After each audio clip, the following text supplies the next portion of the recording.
Check out the Full Press Hockey Podcast with Jim Biringer, the best in the business. It's going to be great. Hello, everyone. Welcome back. This is the Final Word on Hockey associated with Full Press Hockey as well. Check it out, Mad Radio Sports, Spitball and Sports, wherever you get your podcasts. I'm your host, Jim Biringer, back alongside John Restaino. We're talking about the Four Nations Faceoff. It's underway. I'm live here up in Montreal, getting ahead of USA and Finland. We saw Canada, Sweden Wednesday night. This tournament is so great. International hockey is back. This is what we want at Best on Best Hockey. Also, we'll touch around the rumor mill, go around there, see what's happening. Still a lot of chatter out there. What's going to happen with certain players around the league heading into the March 7th trade deadline. But John, welcome back, man. Oh yeah, thank you. Glad to be here. It was great last night, man. It was everything that I thought it would be. You know, it's great. I forgot how fun it is.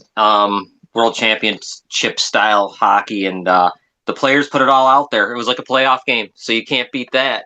And I got to ask you something. You were in the building. What was it like? Oh, it was amazing. Up in Montreal, it was awesome. Bell Center was rocking. Up in, to me, a cathedral of hockey. I know it's not the Forum or Maple Leafs Gardens, but still Bell Center, Mecca Hockey, Montreal. I mean, the place was buzzing before even, everything happened with Crosby, the ovation he got. That probably should have gone on for like 20 minutes, most likely. And then Mario Lemieux coming out. I mean, this guy, what he did, 87 Canada Cups, what he did with the Pittsburgh Penguins. And it's funny, guys from Quebec seem to get the loudest ovations when they go back to Montreal and play, like Marc-Andre Fleury. I know what Sid did for Canada, Golden Goals, Olympics, all that stuff. But you're telling me these guys that grew up in Nova Scotia out that way aren't going to get loud ovations? This dude, I mean, it felt like he played for the Montreal Canadiens. And, even Nate McKinnon said after postgame, it's not too many guys that get ovations like that haven't played for the Canadiens franchise itself. And Sid's one of those guys because of what he's done. Yeah, just unbelievable. And he did it again last night. Again, the same thing. I'm sure we'll talk about that overtime. I got to talk to you about that. But and the other thing was too the loudest boo for Auston Matthews, as it should be. The Maple Leafs got it. He comes out, Team USA jersey comes out, gets the loudest boo of the night. Alfredsson even got cheered. So I mean, when Dan Alfredsson is getting cheered by Montreal, you know you're the most hated man in the building. And it was funny. Two guys that usually get booed in that building, Mitch Marner and Brad Marchand, got loud ovations, especially Marner, who scored the game winner in overtime, and Marchand, Nova Scotia. All the Nova Scotia guys got on the board yesterday. Sidney Crosby, on Wednesday, he got 3 assists. McKinnon, that power play is disgusting. Him, McDavid, like all those guys dirty. 12 seconds in it, and the passes they were making were electric. The chemistry those guys had, it was unbelievable. Just an unbelievable game. The atmosphere, being up there, watching it, hearing everybody. And look, give credit to Sweden, right? They come back, they're down 3-1. And again, when his team needs it the most, Captain Clutch, Mr. Canada, he just shows up when it matters. 2-1, okay, let's go down, set up Mark Stone. When you need something in overtime, he drives the play, gets off, leaves it for Marner, goal. I mean, what else can you say about Sidney Crosby? Yeah, that pass, to me, I've seen it before, drop it way back. Sometimes guys don't get onside. He quickly got it. It was really kind of a close situation there because Marner's flying. He gets to the bench. I mean, it was really unbelievable. And I was shocked that Marner finished because sometimes you don't shoot. He's not much of a shooter. And he beat him pretty cleanly. And that was great. I thought Jordan Bennington was good too when he had to be. That's the big thing on Bennington too, right? Like he always gets knocked for not showing up, but in the big moments when it matters, Biddington came up with the big saves in the overtime on Zibanejad on the 2-on-1. That was a huge play. Stops Nylander a couple times, stops Brad. He stopped a bunch of guys. When the game was on the line in the third period when Sweden was pressing, he came up with the big saves when it mattered the most for Canada. And he did again in the overtime. And, I mean, that was a great pass. And Marner comes in with speed, flies in, and takes the shot. And I think he caught Gustafsson cheating a little bit and just beat him clean. But that's a big goal for Mitch Marner. And that's all everybody was talking about with Marner after the game and even asking everybody else, like the Toronto perspective, what's this going to do for a guy like that? And even John Cooper had the best response. He's like, this guy's a big-time player, comes up with a big-time play in a big-time moment. Like, I coached against him. It seems like you guys don't think he can do it. He can do it. He has the ability to do it. The problem is it's the team that he plays on, right? Like that's the big thing for me. I think to me, I wrote a couple of columns, like both on NHLrumors.com, looking at players that are feeling pressure and players that could use this as a catalyst. And I listed Auston Matthews and Mitch Marner at the top of the list. Look, fairly or unfairly, they're going to be judged on what they do in the playoffs. And Marner and Matthews, outside of the year they went to the second round, and you can even point to the statistics from like game 2 on, they were non-existent in that series. They caused turnovers, and that changed the game. Matthews didn't play in the last 2 games last year. Marner didn't really have a great series. These are the types of events where if they can feel confident coming up in big-time moments, that's going to carry over to those situations. Yeah, I agree. I mean, there's a lot for Marner to learn with those players he's playing with. Because you're right. I mean, the guys he's played with his whole life in the NHL, haven't really ever had success, or no success. So right. He's going to be with guys like Crosby. I mean, geez, he's on a line with McDavid. So, no, it's and they were chirping at each other. Were they? Yeah. Well, I'll tell you this, though. With Marner's pending free agency, wow, he is really setting himself up to maybe test the market. I don't know, but there's some money. Like he continues this. He's 4th, I think, in the league in scoring or something like that, maybe in points. But be interesting to see what he decides to do, because everything I hear, and you'll know better, is that he's not really thinking much about doing anything. No, he wants to stay. I mean, I think everybody knows he wants to stay. I mean, I talked to a couple people. They're like, they'd be crazy enough not to keep him, right? Like, why would you let that player go? Like, why would you just let him walk like that? Like, I don't understand it. And Marner, yeah, he gets a bad rap, right? He gets a bad rap, but he's a very skilled player. But the team itself, and right, you have McDavid. You're playing with McDavid. You're playing with Crosby. You can learn a lot of stuff from what these guys do. I mean, I talk about it, Crosby. This dude's still 37 and still is the best player in the world on the biggest stage like this, international hockey. I know it's not like the Olympics or anything, but he's out there 11:30 in the morning, not even 12 hours later, probably got maybe 7, 8 hours maybe of sleep. Him and Nate McKinnon are the first 2 guys on the ice for the optional practice in Brassard. Got to go through snow to get there. Their press conference was over at 12:30 in the morning. That's the difference between Sidney Crosby, Nate McKinnon, and everybody else. Like that's right. They hone their skills. Some guys may take time off. These guys want to be out there, and that's what separates the greats from everybody else. And Crosby, those are the type of skills and the type of things that Marner and all those guys can feed off of. And it's just not about Mitch Marner. I mean, you have Brad Marchand there. I mean, Brad was great. Look, you're seeing a different side of Brad Marchand than I think we've all seen. I think, he gets a bad rap, but this dude's a funny character. I mean, media day, they were asking him about being at the Bell Center and being cheered and booed. He's like, I boo myself too.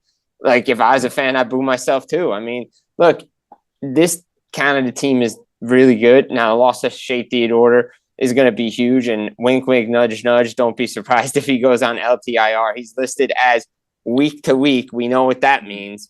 So I wouldn't be shocked if the Vegas Golden Knights do something here. I'm like, and Kelly McCrimmon said, oh yeah, we're going to have a quieter deadline. You already signed Brandon Saab, buddy. You're going to be doing something. Like, there's no such thing as quieter off season for Vegas Golden Knights. But anyway, back to the Four Nations. I think, Sweden, that's just a tough loss for them. They had a chance to win the game. They had chances to win, but Canada, again, just too strong when it matters most. So, again, there's such a deep roster up and down. Makar, McKinnon, the 3-on-3 format. I mean, we can get into that if you want to. Yeah. Well, that's a great effort. You said it earlier, for Sweden. I mean, they were outplayed. Very first period was not good. I mean, Gustafsson, they just were dominated. And then second period, they took over a little bit. That was a good effort by Sweden. So I'm saying going forward, I don't know. We'll see if they lose much. I don't know, because that's a huge, you're playing opening night in Montreal against them, go down 1-0 right away, early, 15 seconds in, and you could have mailed it in. You really could. Why not? Yeah, but they got a point out of it, because that point could be huge in the standings. Say they beat Finland in regulation, right? And say Finland Finland loses to the United States on Thursday in regulation. Okay, you're still keeping yourself alive for a chance to be in the final on Thursday because you have to play the Americans.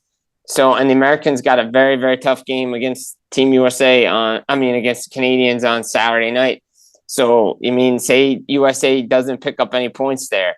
Now you're ahead, right? So, and it comes down to one game to get into the final. Like, this is a Pee Wee tournament, and this 3-on-3 format is ridiculous, what they have.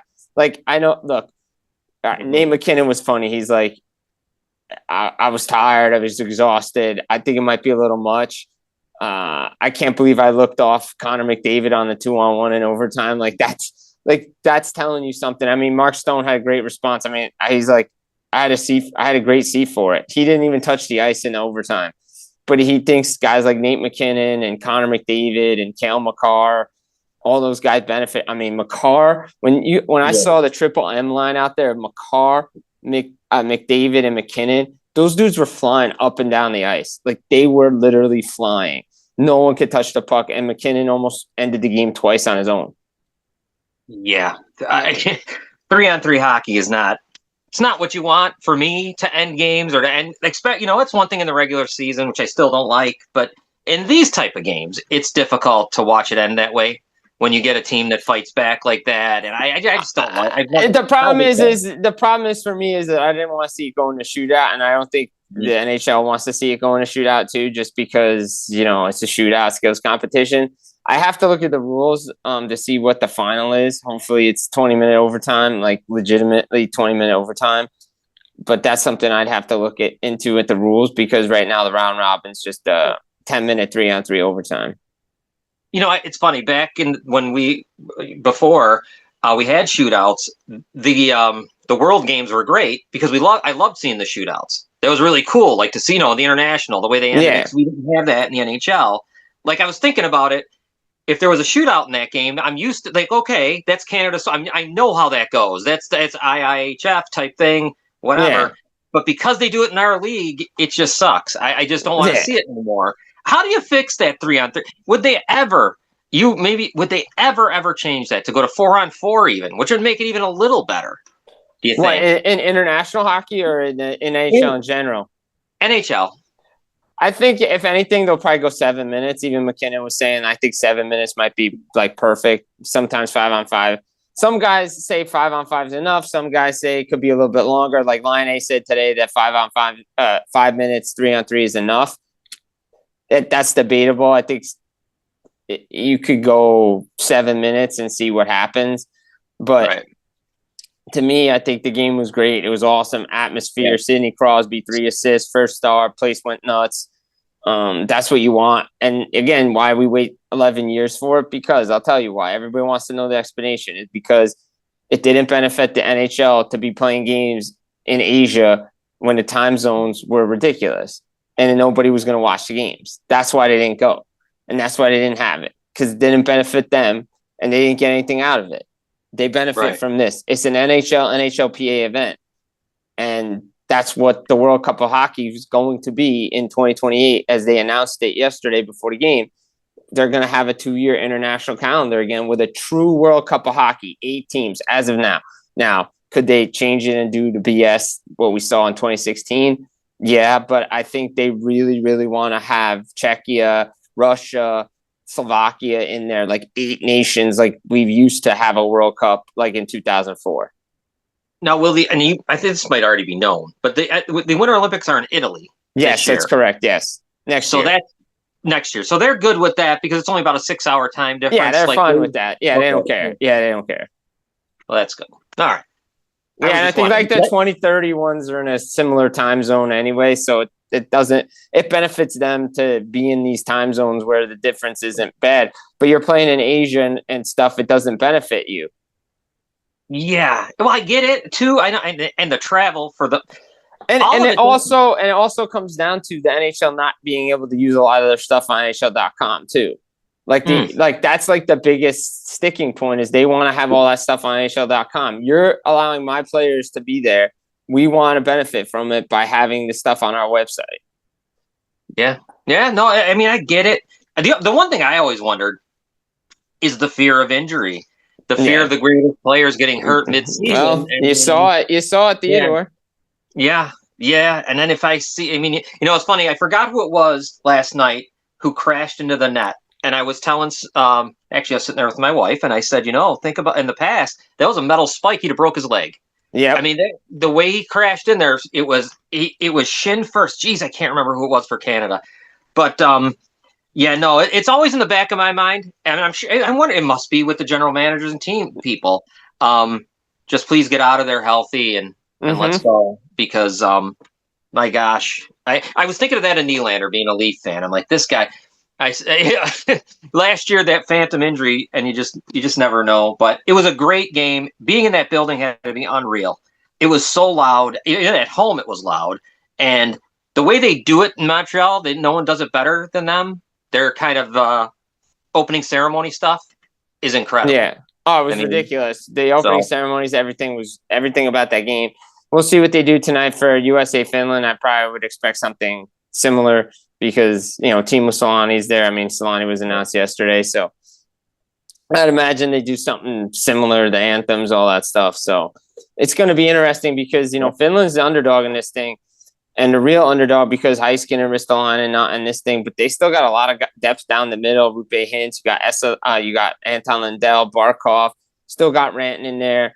Patrick Laine's there. They got good goaltending. Team USA, obviously the stars: Auston Matthews, Jack Hughes, Jake Getzel, the Tkachuk brothers.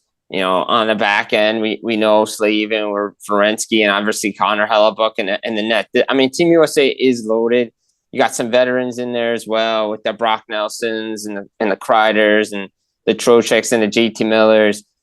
This is a really stacked Team USA lineup. It's a really deep team.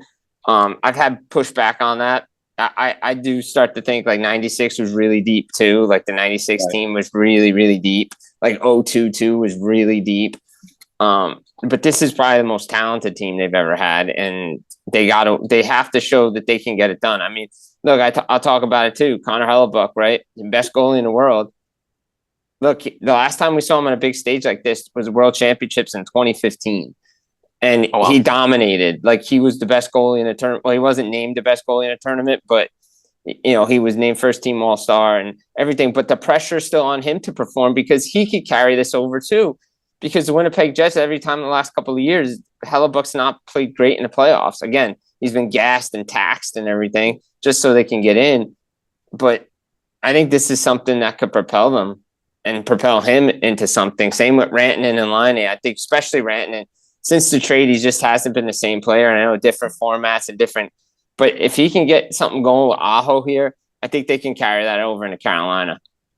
Yeah, and I'm there's one guy that I can't wait to see, and it's Brady Tkachuk. I mean, this would probably be the biggest game he's ever, in the NHL. He hasn't played a playoff game. No. So this here is going to, I wonder how amped up he'll be. You just wonder that he's going to be the one I keep an eye. I'm curious to just see how he reacts because it's going to be, he watched last night, I'm sure. So, and I imagine that guy, all he wants is to do what his brother did.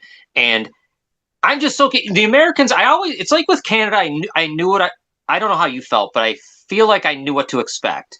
Like, I know what I'm going to see. The U.S.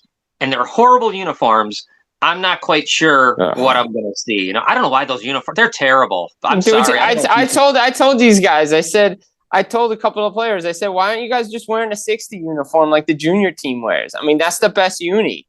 I mean, like, they got Johnny Hockey's jersey in the locker room, and it's the uniform similar to what they were wearing in the World Juniors. So just wear it.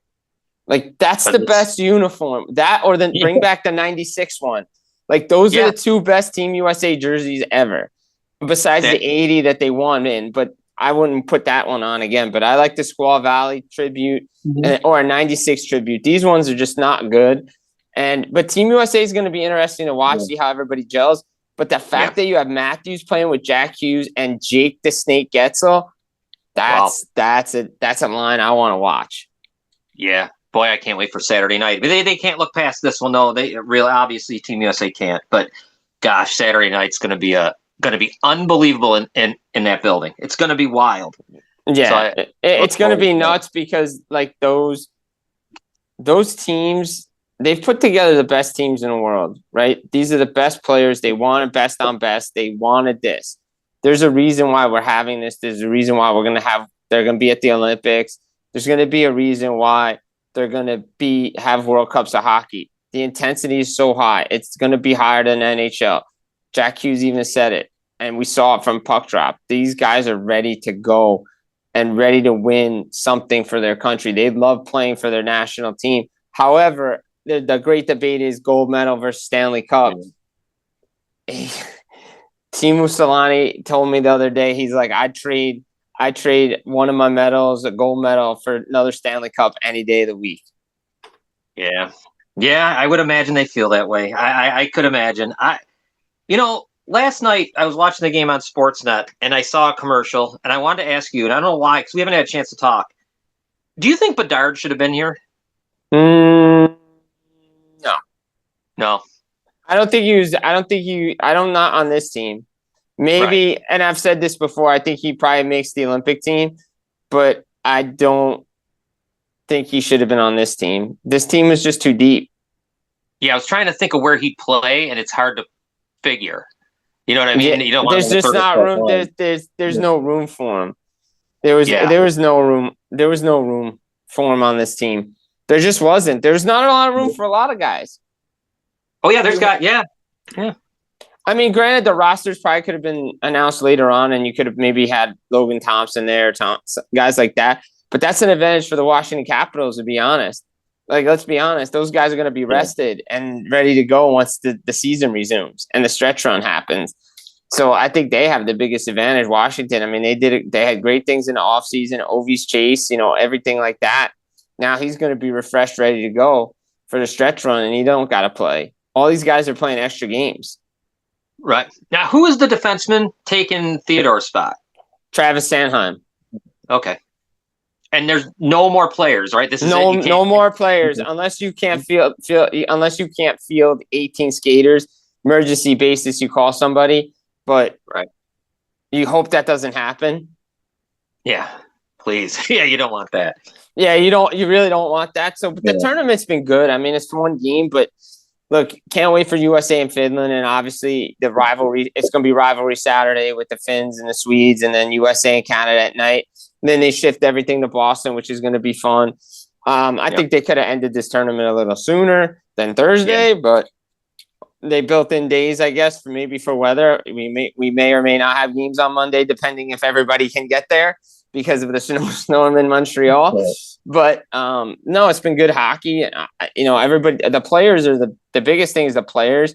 And you all know you were going to watch it. Like, this is a message to the fans who were coming into this. Not you particularly, but like everybody out there. Oh, I'm not excited for it. I'm not sure about this. You all watched it because I also have Twitter. You all watched it. You all saw it. You all were excited for it. You all wanted to watch it. So, don't knock something until you actually watch it. And this is the best hockey all year right now. I'll say this. There wasn't a moment that I wasn't thinking about watching it, and especially with all the time we've had off without hockey. Right. So what you give me then is good hockey. You're not giving me some 3-on-3 tournament that we've had, with the, it's not some goofy all-star game. It's real. Let's be honest. Let's just end the all-star game. But I understand why they don't, because it's for sponsors and the fans and all that stuff. But if we can have this every 2 years, yeah, I'll take that instead. That'll be your all-star break. Like, realistically, you can use this for your sponsors and your fans instead of an all-star game. So, just fun to be at the Four Nations and see how it continues and see who takes this thing home, because a lot of good games still left in this tournament. Yeah, I can't wait. Tonight, 8:00, right? 8:00 Eastern? 8:00. Well, I mean, that's estimated puck drop. Right. 8:00 Eastern. Probably 8:15, 8:20. It looked like a packed house, of course. And I packed house, baby. Packed house. Always packed house. It's Bell Center, man. Montreal, nothing better. Yeah, got to get there someday. It's the best place to watch a hockey game.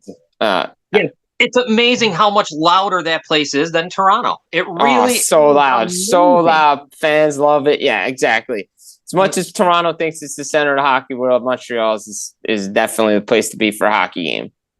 Listening to it on TV, man, I don't know. It's something, but it was great. The way they had the lights, it was perfect as usual. Yeah, it was perfect. So, I mean, that's the Four Nations Faceoff. We can go around the league now, checking out some things that happened while we were away. Obviously, the big news coming out of Vancouver was the JT Miller trade. You know, we had Blockbuster Friday night. We had Mikko Rantanen going to Carolina. You know, and then we saw Marty Necas and Jack Drury go back to Colorado as part of that deal. JT Miller goes to Vancouver. You know, from Vancouver to New York. Filipino, Victor Mancini, protected 2025 first goes the other way. Canucks flip it for Marcus Pettersson and Drew O'Connor. They signed Marcus Pettersson to a 5-year extension. Good deal for him. Staying in Vancouver. Interesting. He gets $500,000 more than the guy who didn't want to sign there, who's now in Boston. Nikita Zadorov. So that was kind of interesting. You know, Dallas was making moves, picking up Granlund and the much maligned Cody Ceci. He's a very good NHL defenseman. Yeah. Teams still want him. So, you know, fans run him out of town, but he's a capable NHL defenseman that is Mr. Steady Eddie back there. And Dallas went to go get him from San Jose. So, look, there wasn't much to follow. You know, obviously last Friday leading into the break, there wasn't much. The chatter obviously is still around. Obviously, the big one, Dylan Cozens. Like, what's going to happen with him? Will the Buffalo Sabres move him? Obviously, we know teams like, you know, Detroit Red Wings, Calgary Flames, Nashville Predators, Toronto Maple Leafs, Montreal Canadiens. We're looking for center help. Everybody seems to be looking for a center. Colorado was in on JT Miller before they moved him to New York.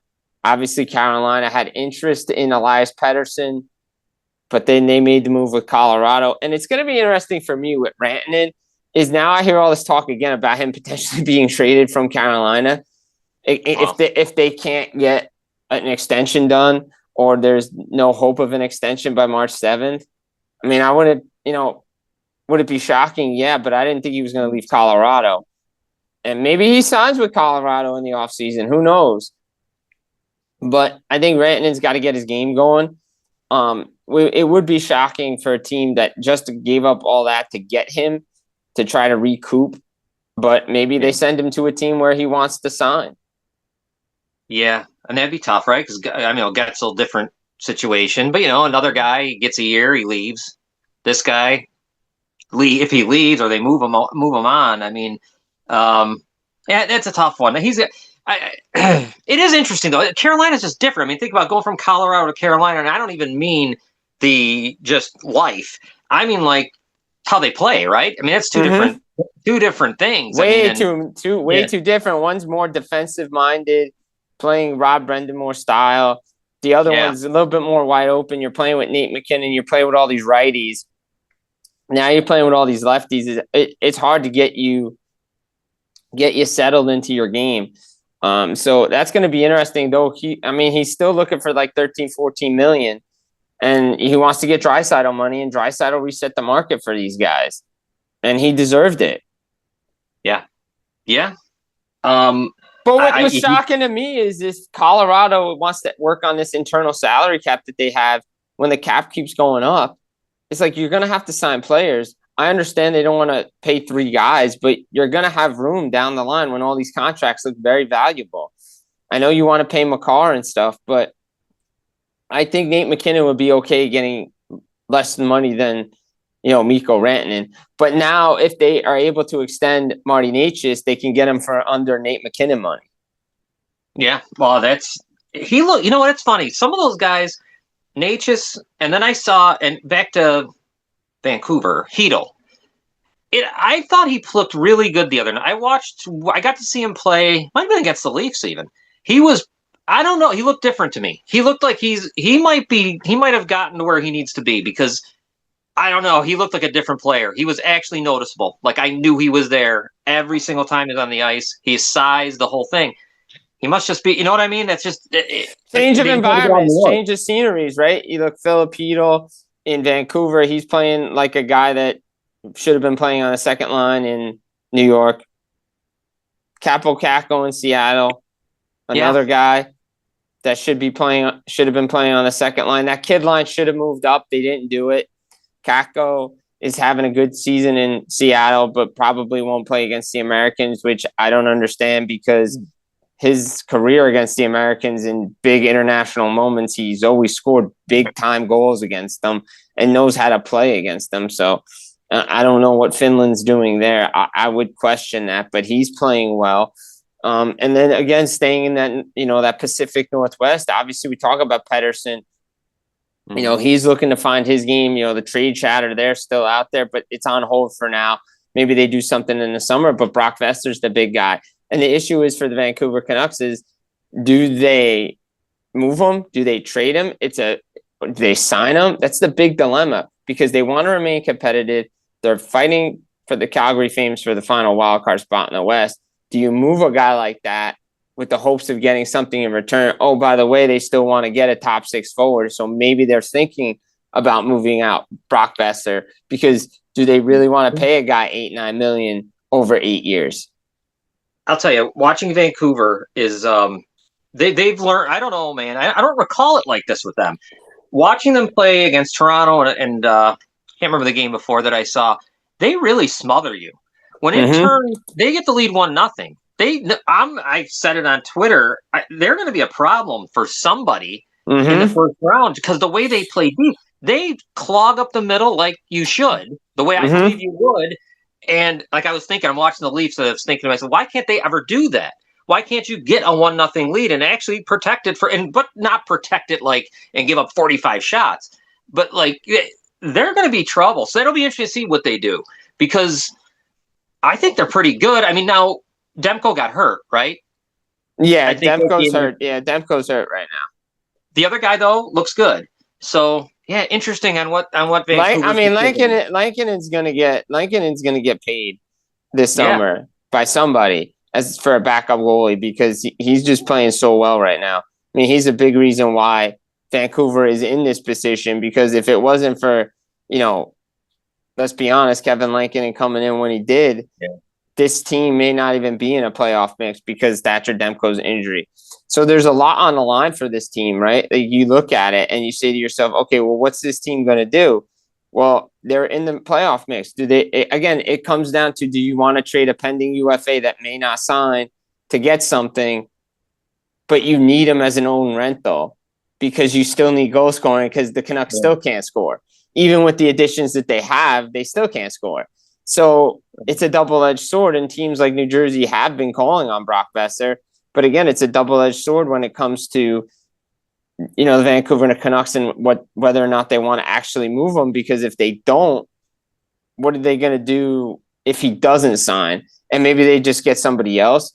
But Brock Boeser is a name that you have to watch. I mean, I think the Pettersson stuff's on hold for now. But if a team, say for instance, and this goes back to Dylan Cozens, there's a reason why teams are calling, but Buffalo hasn't moved him yet. They want something of equal value of return. That's where Pettersson comes in. That's the type of player they want to get in return. I'm not saying EP40 is going to Buffalo, but that's the return that they want to get. And that brings me to, the article that I put out for RG a couple of weeks ago, a little over a week ago, about Noah Dobson being available for the Islanders.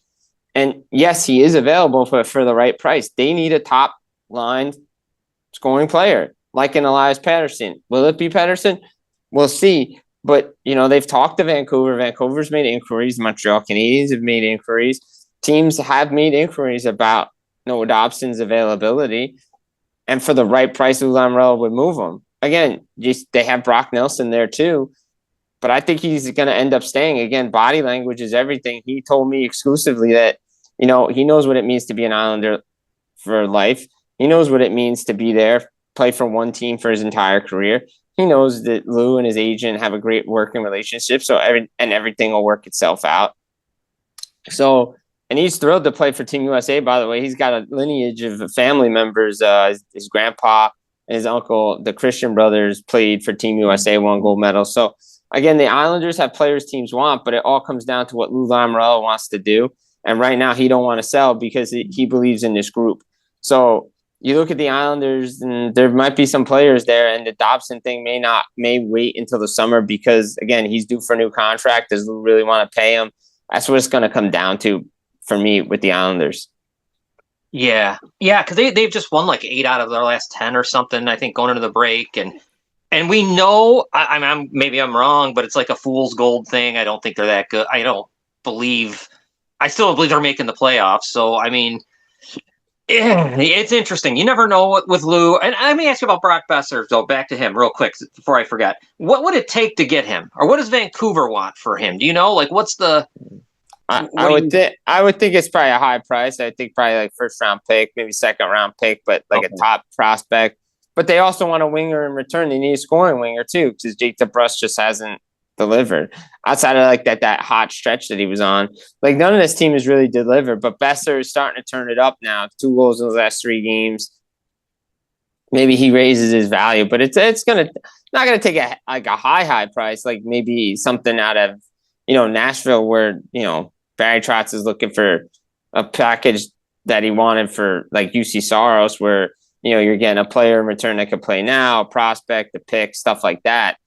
I don't think that's the case with Vancouver, but they want scoring in return too, because if you're going to give up scoring, it's like with the Pettersson and Miller stuff. You're going to want a center in return, but you're losing those deals because you're not going to get the talent that you had on your roster when you're trading those players, and teams know you're desperate to move those players out. I think now with Miller out of there, maybe let's see what Pettersson can do before they move everything. How in your mind has Miller been playing in New York? Or that I think he's been playing great. He's been a great fit for that team. You see Mika Zibanejad's production starting to go up. The line mates seem to be working. He moves Zibanejad to the wing, let Miller play center, vice versa. So I think Miller's been working out fine in New York with the Rangers. I want to go to the Leafs real quick. They're going to do something because that's what he's going to, the GM's going to do. He always does something. What's going on, or what do you know? Like they want a center, and I always see the Flyers and the Leafs connected all the time. Yeah, I mean, I think Scott Laughton would be the fit there for the Toronto Maple Leafs. I've heard his name out there a lot. He seems to be, and I've read it too, that he's like the guy that they're targeting, but you never know. They could go in another direction as well when it comes to center. And again, a lot of teams are looking for centers, right? Even Craig Conroy said it, right? Shot centers. Everybody's looking for a center. Everybody's looking to add Tom Fitzgerald. Everybody's looking for a center. Ryan O'Reilly's name's out there, but again, they're going to treat him like he has no movement clause. Then they go to Boston if Trent Frederick becomes available. You look at, Colorado's looking for a center. Do they go try chase maybe Casey Middlestat and, maybe make a player-for-player swap, maybe move out of like a Nick Robertson or Mitten type deal to get a Middlestat? Who knows? Is that something that's in the works? I think they want to bring in a guy that fits Berube's style, like a Scott Laughton, give him depth down the middle. Look, JT's having a great season. Tavares, again, they're got a couple contracts they got to talk about, right? You got Marner, you got John Tavares. What are those guys going to get? Tavares could get now, more than what everybody expected because of the season that he's having. Could be 6.5, 7. Could be a little bit more than 7, but he's playing well. Yeah. But at some point you gotta find a second line center too. They need depth down the middle as well. Maybe depth defenseman is because injuries. You always need depth defensemen come to playoff time. That's what good teams have. So I think they're definitely looking at Scott Laughton's direction. Outside of that, there's not a lot of stuff out there because Nelson probably won't be on the move. So now you're looking at the bottom, and you're not getting Evans from Montreal because it's going to take a haul, and they'll try to fleece the Leafs for as much as possible. So that's probably not going to happen. So many teams are looking for centers that it could drive the prices up for a lot of players. Yeah, I mean, I was thinking I couldn't see the Leafs dealing with those teams or them dealing with them, the Sabres, the Canadiens, and the Bruins even. So, I mean, let me ask you this, too, real fast, back to Marner. I keep reading, it looks like this is going to go all the way. The Leafs aren't signing him in season, so he's going to get to be a free agent. Do you think? Yeah, I think it'll get close. I think it'll get close. It could get to the final hours. Wow. I could before July 1st. Before July 1st. He hits July 1st though. Like, if he hits July 1st, all bets are off. Yeah. Boy, I don't know. Me and you've talked about this team a lot, and one of them had to go. Remember? Someone's got to go. Somebody's got to go. The issue is, do they want to pay him more than Nylander? Do they feel he's worth more than Nylander money? He probably is. But is he worth? But he's not worth Matthews' money. But again, Here we go. If you're gonna bring these guys back, somebody's got to go. Tavares gonna come back. Like, all these, are we gonna run this thing back again? Yeah, you got to be reasonable at some point. Yeah. I mean, you could. I just got this feeling as I keep reading stuff about Marner's. They're just very, very happy right now to just relax and wait it out all the way. Like, because just let him focus and maybe not negotiate through the media now. Right? That's like the big thing. Like, Joel Armia didn't really want to do it. We know Jake Evans in Montreal, like all those guys. We know Dvorak. We know Armia. We know about Evans. We know about Savard. Evans kind of talked about it like Saturday or Sunday, like felt like that was his last game playing as a Montreal Canadien. Tried to ask Armia the other day about it. He didn't really want to talk about it. He felt like that was between him and the team. So, you really can't, you don't really blame these guys if they don't want to talk about it and just focus on hockey. Like, Pettersson didn't really want to talk about what happened. Put it, the past is the past. So he wants to move forward. But the Canadiens have players teams want. And imagine you package Armia and Evans together, the haul that the Canadiens could get.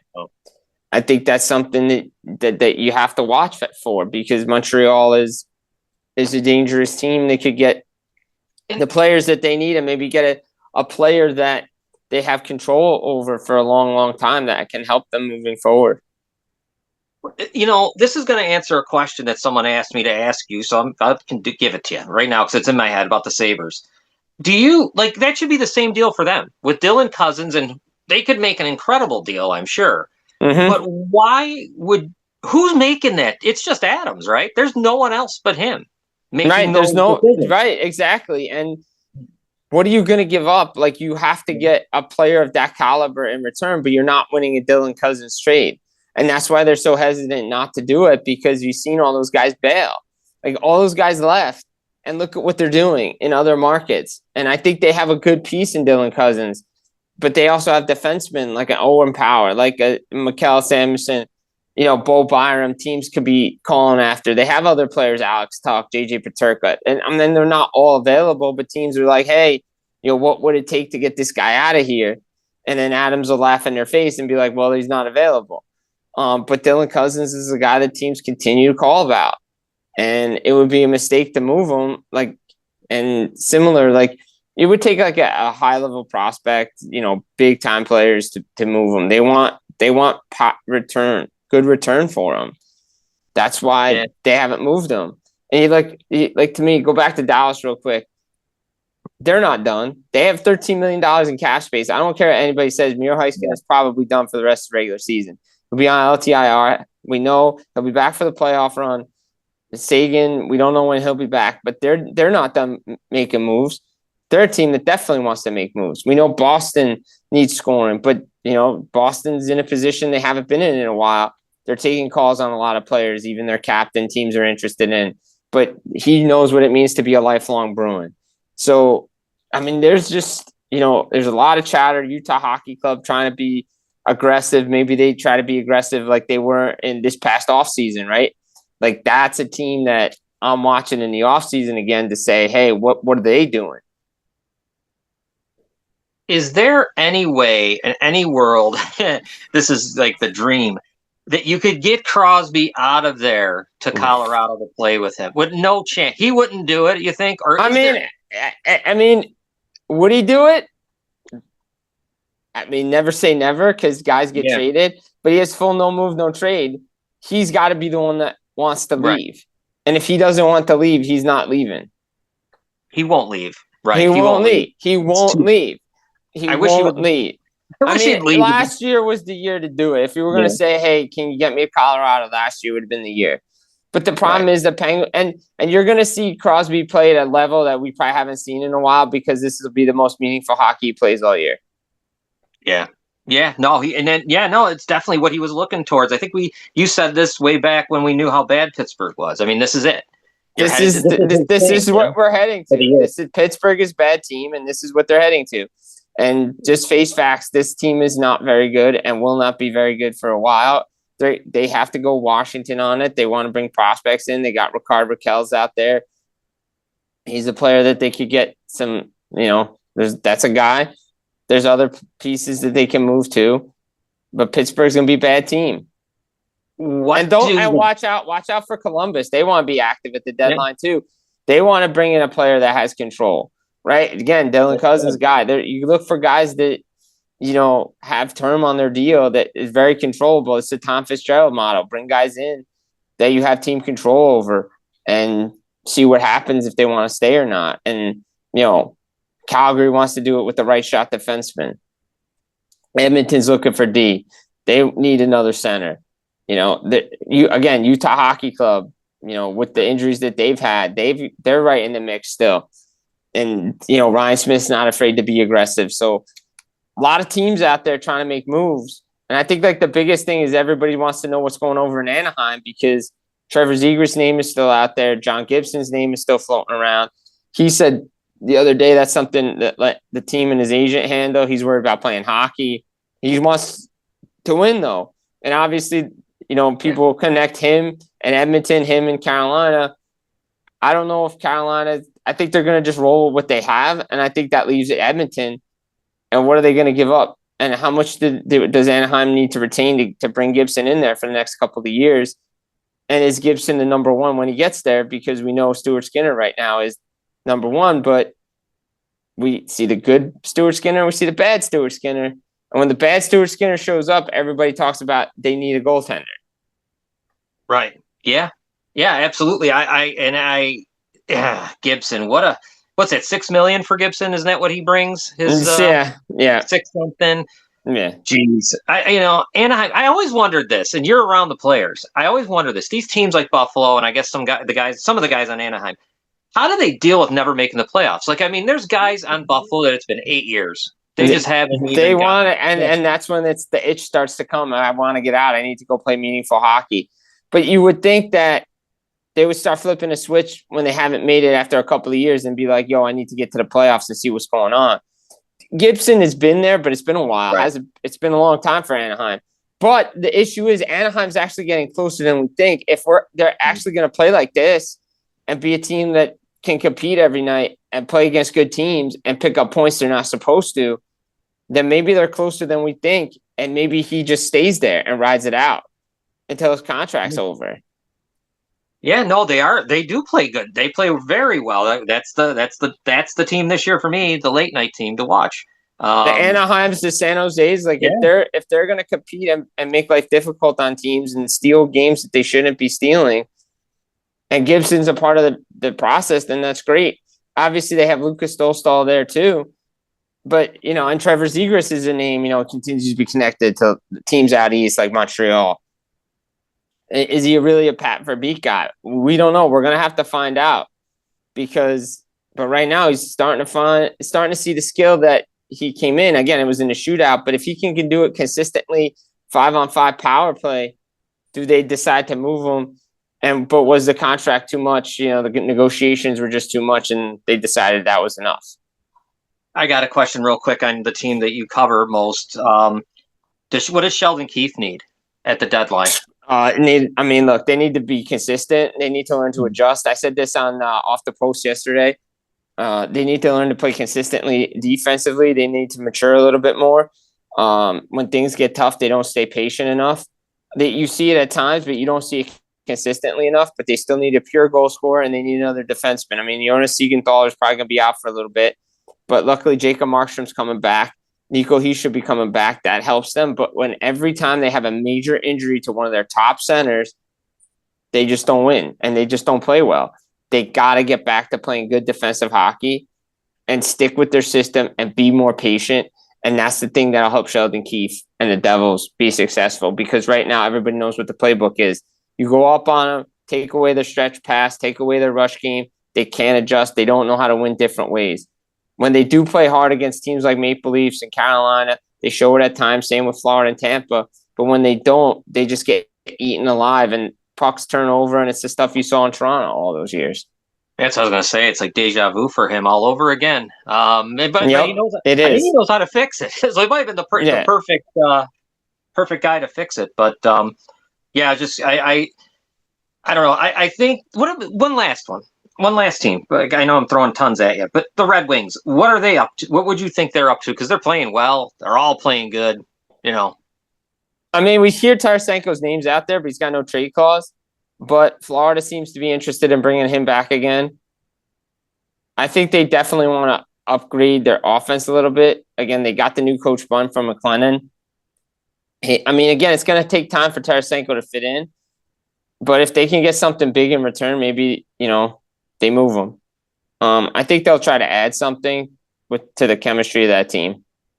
And they feel good about their goaltending, right? They're fine. I mean, they're looking around, but right now they seem to be fine. Talbot's kind of playing like he's supposed to be playing. So Detroit, I think Detroit's a team. If they can get their hands on Dylan Cozens, great, because that'll be a great piece for them. But, it's something that they got to revisit, because I think they were close. Buffalo and Detroit were close at one point. But again, Buffalo wants something big in return. They want equal value. I don't think Dylan Larkin, DeBrincat, Raymond, any of those guys are leaving. So you got to get something big in return. Yeah, they should, like you said earlier, the Sabres would be wise to maybe trade someone else and just stick around. Exactly. So, I mean, it's going to be there's a lot of chatter. I don't know if anything's going to happen this weekend. Maybe more days off next week. We see a trade or two before the deadline inside Four Nations. But, then there'll be something out of the blue that we don't expect. Like we saw last year with Vegas. So we hear all these things, but then something out of the blue comes, similar to what we saw with Mikko Rantanen being moved. I know it was a small chance. I always thought he'd stay, and then he got moved. So anything is possible in the National Hockey League. That's why you got to keep your eyes and ears peeled all the time. But this has been Final Word on Hockey, associated with Full Press Hockey as well.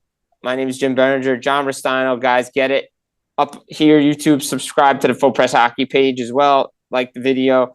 Also, up on Full Press NHL on Twitter, Mad Radio, Spitball and Sports, and anywhere you get your podcasts, iTunes, Spotify. Guys, take care. Enjoy the Four Nations, and we'll be back again next week. Barry Trotz, Nashville Predators, making sure you're listening to Full Press Hockey Podcast.